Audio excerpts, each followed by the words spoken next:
E olha, gente, se a escolha presidencial fosse hoje, só para vocês entenderem, os eleitores do Distrito Federal confirmariam, inclusive, a reeleição de Jair Bolsonaro, Piperno. No primeiro turno, a aprovação de 36% para Bolsonaro contra 26% para Luiz Inácio Lula da Silva. Num eventual segundo turno, 40% querem a reeleição do nosso atual mandatário contra 38% para o ex-presidente. O avanço do presidente Jair Bolsonaro nas intenções de votos relacionadas nos principais colégios eleitorais é, inclusive, o tema da enquete que eu vou abrir agora no portal da Jovem Pan News para você correr no jovempan.com.br, votar, participar. E a pergunta hoje é a seguinte: você acha que Bolsonaro ficará à frente de Lula no primeiro turno? Eu não quero saber se ele vai ganhar a eleição, eu quero saber se você acha que o Bolsonaro vai ficar na frente do Lula no primeiro. jovempan.com.br, o seu voto. Daqui a pouquinho, no final do programa, eu trago o resultado parcial.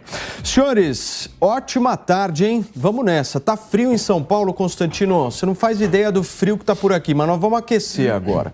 Piperno, vocês acabaram de sair de uma belíssima discussão, eu vi. E por conta disso, eu começo com o Constantino. Eu vou começar trazendo o calor aqui da Flórida, então, que está de lascar já, né? Boa tarde, Paulo, boa tarde a todos. Olha, Distrito Federal é a terra do funcionalismo público. Claro que nem todos aí são servidores públicos, né? Mas tem muita gente que pelo menos tem um parente, alguém ligado. E se até essa turma já entendeu que aquele que é o mais estatizante, que é aquele que quer impedir todas as privatizações porque quer usar as estatais para roubalheira, para cabide de emprego, para tudo aquilo que sempre foi a história da esquerda no comando desse país. Se até a turma do Distrito Federal já entende, segundo pesquisas que são, repito, enviesadas, sempre inflando os números dos esquerdistas e diminuindo as intenções dos candidatos à direita. Se até aí no Distrito Federal as pesquisas já apontam a vitória do presidente Bolsonaro, é aquela previsão que eu já fiz há algum tempo e que vai se consolidando, né? O Piperno vai sempre vir com narrativas, não, isso mudou, veja bem, aquilo era uma fotografia. A tendência é uma só, né? Quando chegar mais perto das eleições, as pesquisas vão retratar de forma um pouquinho mais acurada a realidade que todo mundo percebe nas ruas. Bolsonaro já está e muito na frente de Lula. Serrão, você acha que essa é mesmo a realidade? Essa que o Constantino traz do Bolsonaro na frente do Lula? Saudações, meus amigos e amados haters. Eu até já escrevi sobre isso aqui no site da Jovem Pan, advertindo que tem o risco, sim. Os inimigos de Bolsonaro trabalham com a possibilidade até dele vencer no primeiro turno. Tem gente falando disso. De repente, eles têm pesquisas altamente qualitativas para estarem fazendo tal avaliação. As pesquisas normais, que são exibidas aos profanos, né, como forma de propaganda, elas dizem que Lula, o santo casamenteiro de hoje, é o grande vencedor. Só que não dá para acreditar nisso, não dá para levar isso a sério. Exatamente por isso, Bolsonaro está fazendo já uma pré-campanha baseada em alguns eixos muito evidentes. Um é a ofensiva contra o poder supremo, que hoje é um poder impopular.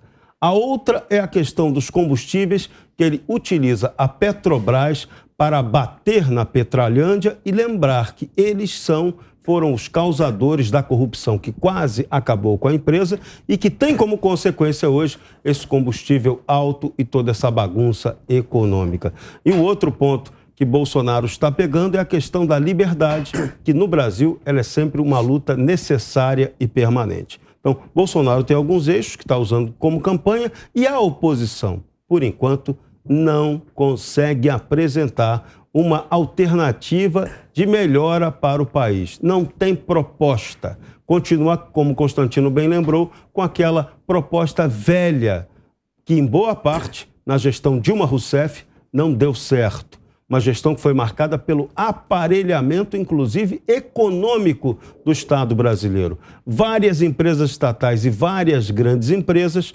aparelhadas pelo esquema petista até hoje. Impressionante, até hoje. E isso é uma das causas do subcapitalismo tupiniquim tá aí patinando como sempre. Então, a população brasileira, em sua maioria, quer um país com emprego, com mais renda, com mais comida, com mais capacidade de geração econômica. Então, é isso, essa perspectiva que o povo quer e é isso que Bolsonaro está vendendo assim gradualmente. Ainda tem coisa a entregar na economia. Na hora que ele entregar isso, aí sim ele pode ter uma hegemonia política maior consolidada. Piperno, essa é a realidade na sua ótica? Não, nada disso. Inclusive, boa tarde aos amigos, boa tarde à audiência. Aliás, me espanta muito, Constantino, lá da Flórida, da bolha da Flórida, ter essas percepções assim, né, tão detalhadas. Eu tenho a impressão que deve ter algum drone eleitoral que ele dispara de lá, sobrevoa aqui. Começou atacando. Não, eu fui citado. Ô Marcos, quando o cara lança a mão do argumento geográfico, é porque bateu o desespero. Não, que desespero. Desespero por quê? Pelo nefasto que fica brigando aí porque não vai chegar primeiro. Piperno, você tá com o pulso de Brasília tanto quanto eu. Você tá em São Paulo, você não tá em Brasília também. Não, mas assim, a gente tá mais perto, de vez em quando vai para lá, tem algum contato e tal. Entendi. Em relação a Brasília, Constantino, então vamos lá, dados que talvez você não conheça, mas Brasília é a região do Brasil de maior renda per capita, né? Então isso já explica muita coisa. A elite do funcionalismo, aliás, está lá. Eu também disse aqui anteontem, né, que todos os mapas de pesquisa, eles apontam vitória do presidente Jair Bolsonaro no Centro-Oeste. Brasília, até onde se sabe, né, está inserida nisso. Então, se você pegar, por exemplo, uma eleição, se você fizer uma pesquisa em Santa Catarina e uma em Pernambuco, provavelmente em Santa Catarina vai dar uma goleada em favor do presidente Bolsonaro, da mesma forma que em Pernambuco Lula ganha fácil. Então, assim, repito que a gente tem visto em todos os levantamentos aí. Tem uma disputa mais ou menos equilibrada aqui no Sudeste, o Lula está numericamente um pouco à frente, Bolsonaro, em muitos levantamentos, ganha ou empata no Sul, ganha no Centro-Oeste e o ex-presidente Lula vence lá no Nordeste. Então, você pegar o Centro-Oeste, Tocantins, Mato Grosso do Sul, Goiás e Distrito Federal, é muito provável que o presidente Bolsonaro vá vencer nessas 5 unidades. E o que vai decidir a eleição, Marcon? Boa tarde, Paulo. Boa tarde a todos. Olha, sempre o ambiente econômico ele vai ter um papel preponderante no que se refere à eleição, à reeleição de uma pessoa. Eu enxergo que, de novo, né, existe muita pauta midiática que serve para colocar o governo e os seus ministros numa espécie de defensiva. E ela é muito ruim, porque as reformas boas, as reformas estruturais, as reformas que vão, de alguma forma, tirar o Brasil dessa dependência estatal, desse ambiente sufocado nos setores regulados onde o Estado se encontra, elas foram realizadas, algumas estão em andamento, o processo de desestatização ele tem sido muito bem realizado também pelo governo federal. Então tem uma série de reformas silenciosas acontecendo aí, só que você não vê isso no espaço midiático. A gente estava debatendo agora há pouco que o jornalismo profissional morreu, por quê? Porque ele traz essas polêmicas vazias e ele fica, de alguma forma, incentivando um debate vazio. O debate da ameaça à democracia. O debate da chocadeira aqui, do meu lado, do ovo da serpente. E isso daí não é nada de propositivo e está completamente ignorando o que foi feito no ambiente regulatório brasileiro, o que foi feito de desestatização e o que precisa ainda ser feito também. Então, deixa de lado o técnico, que é importante, que é relevante para nós, a população fica numa espécie de marasmo, presa nessa ideia de polarização pernóstica, polarização ruim para o país, e fica toda hora recebendo paulada de que existe uma ameaça, aí vem o TSE agora, que é controlar a questão relacionada à informação dos ministros, dos juízes. Eu acho isso muito ruim. Agora, quem vai levar a eleição? Eu entendo que as pessoas conseguem compreender o cenário internacional de crise e conseguem atribuir que, no âmbito interno, a crise também foi gerada por pessoas como João Dória, por governadores de estado, por prefeitos que instituíram a política insana, matadora de lockdown. Eu acho que esse chip ninguém tira da cabeça do povo brasileiro.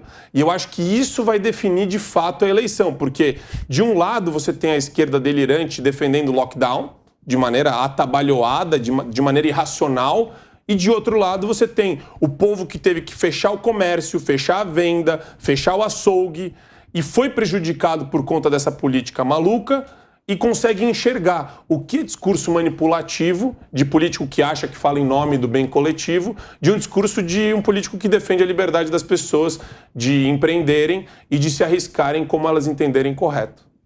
Muito bem, Piperno, você me pediu? Por favor. Deixa eu... Claro, Constantino. Não, eu só vou acrescentar porque o Piperno traz sempre essa divisão regional e, claro, o Nordeste ainda é um reduto que, dizem as pesquisas, né, Lula dominaria, apesar do que ele não sai nas ruas nem lá.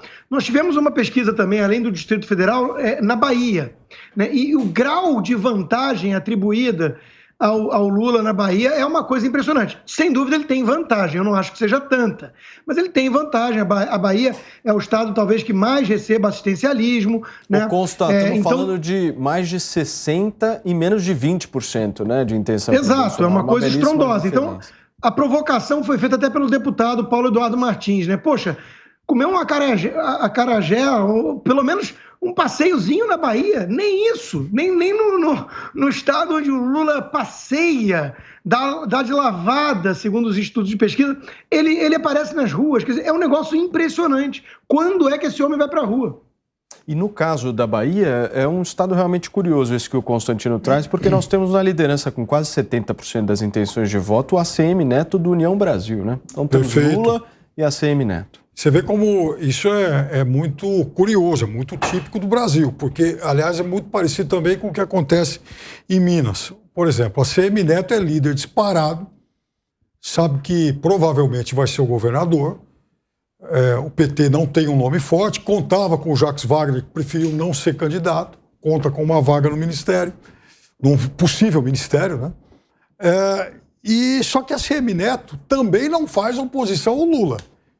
Ele se equilibra, ele não apoia ninguém, porque ele sabe que a eleição pode ser muito tranquila desde que ele não corra certos riscos.